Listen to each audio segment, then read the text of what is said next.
exclusively to Julian Assange, the founder of the WikiLeaks website and the man behind the leaking of thousands of classified diplomatic cables.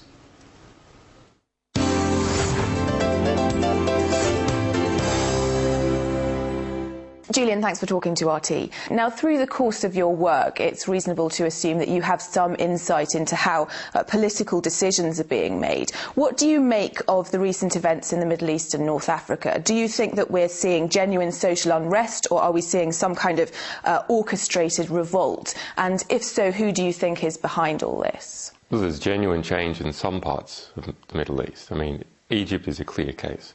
I was concerned at the beginning of the Egyptian revolution as to whether we just saw a changing of the chairs and a maintenance of the same existing power structure, or whether something really different was happening. But after Mubarak fled Cairo, you saw mini revolutions occurring in every institution within Egypt, from Alexandria to Cairo. So that's the sort of change that's hard to undo. Now, what's happening in some other countries is a bit different. So the situation in Libya clearly has involvement of state actors in it from many different areas. That's something that's being driven by state actors. Now, it is normal for neighbouring countries to have interconnections with each other. The activists in different countries, families in different countries, businesses in different countries, and the states from neighbouring countries. That's normal. When outside forces from very, very far-flung countries start to take an aggressive role in a regional affair, then we have to look a bit more and say that what's going on is not normal. So what's happening in Libya, for example, is not normal. And social networking, what role do you think sites like Facebook and Twitter have played in the revolutions in the Middle East? How easy would you say it is to manipulate media like that? Facebook in particular is the most appalling spying machine that has ever been invented. Here we have the world's most comprehensive database about people, their relationships, their names, their addresses, their locations, their communications with each other, their relatives, all sitting within the United States, all accessible to US intelligence.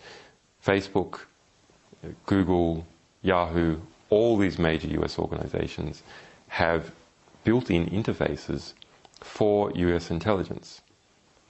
It's not a matter of serving a subpoena. They have an interface that they have developed for US intelligence to use. Now, is it the case that Facebook is actually run by US intelligence? No, it's not like that. It's simply that US intelligence is able to bring to bear legal and political pressure to them, and it's costly for them to hand out records and one by one, so they have automated the process. Everyone should understand that when they add their friends to Facebook, they are doing free work for United States intelligence agencies in building this database for them. Let's talk about other latest sort of WikiLeaks cables that have been released. They show the UK as a haven for extremism, with at least 35 Guantanamo detainees having at least passed through the UK.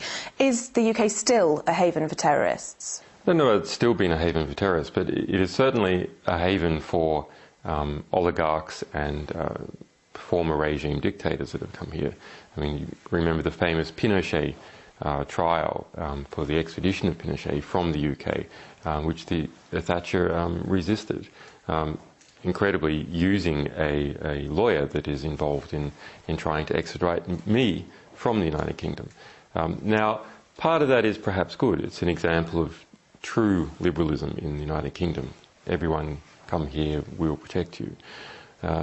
On the other hand, there does seem to be a disconnect between, is it really supporting free speech activists like me who come to the UK, but on the other hand, it is supporting people like sons of Gaddafi. And the Guantanamo information, why has WikiLeaks released it now? I mean, it seems sort of to be after the fact. Is it because Obama has recently announced his re-election campaign, and obviously closing Guantanamo was one of his main election promises? Well, there's a number of reasons why we've released it now.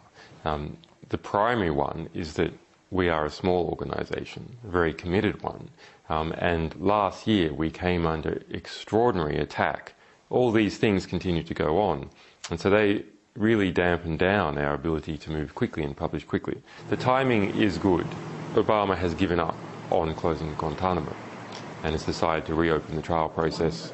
And we now have a situation where even the Obama administration says that 48 of these people still in Guantanamo are completely innocent and that they should be sent somewhere, and they're not being sent somewhere. So completely innocent people incarcerated for years and years and years, no trial and no hope of release. No country will agree to house them, including the United States, but the United States has made them its problem. The United States was involved in rounding up these innocent people, setting up a process that was from the very beginning corrupt. There's a reason why they're in Guantanamo and not on the US mainland and not in an allied country. And that reason was to hide them and keep them outside of the law. Just like you have Caribbean islands engaged in money laundering, the United States was engaged in people laundering. Let's move on and talk about your media partners, one of which is The Guardian, with whom you're now involved in a dispute, but you chose them as your primary English language partner for distributing the WikiLeaks cables. And now Guardian journalists have published this book on WikiLeaks, which you say is an attack on you. How would you describe, following that, The Guardian's stance on whistleblowing and media freedom in general? You know, they are a publishing organisation, so of course they want as much right for them to publish as possible. That's a natural self-interest. What they have done with this cable cooking, in this incredible redaction, over-redaction of cables, is they have pushed the right of the people to know at the very, very edge. And what they're concerned about is any possible attack on them. But we have seen this sort of abuse of the material that we have provided several times. And the Guardian is the worst offender, but we saw it also by the New York Times. The New York Times redacted a 62-page cable down to 2 paragraphs. And this is completely against the agreement that we originally set up with them on November the 1st last year. That agreement was that the only redactions that should take place are to protect people's lives. There should be no other redaction, not to protect reputation, not to protect the Guardian's profits, but only to protect lives. What happens in the West is that there is no border between state interest and commercial interest. The edges of the state, as a result of privatisation, are fuzzed and blurred out into the edges of companies. And so when you look at how The Guardian behaves or how the New York Times behaves, it is part of that mesh of corporate and state interests, seamlessly blurring into each other. The Guardian's concerned predominantly about being criticised by these powerful interests, about lawsuits occurring against it, driven by oligarchs, driven by people powerful enough to push a court case forward. Let's talk a little bit about you and what you're going through at the moment. You are currently fighting extradition to Sweden. What are your fears should you be extradited there? The problem is in 2 parts. The United States is trying to get up an extradition case for me to the United States. Just today we see a new subpoena coming out of the secret grand jury that is operating in Alexandria, Virginia. It is trying to get up this espionage case against us. It is building that case, and in whatever country I am in, once it decides to indict, they will try to extradite me from that country. And possibly not just me, possibly our other staff. The other problem with the Swedish extradition is that the process itself has been corrupted. So it was corrupted from the very beginning, and we've seen corruption in the Swedish media, we've seen all sorts of strange actions in relation to how this case has progressed. What message do you think it would send to the world if the UK did turn around, almost unexpectedly at this point it seems, and refuse to extradite you?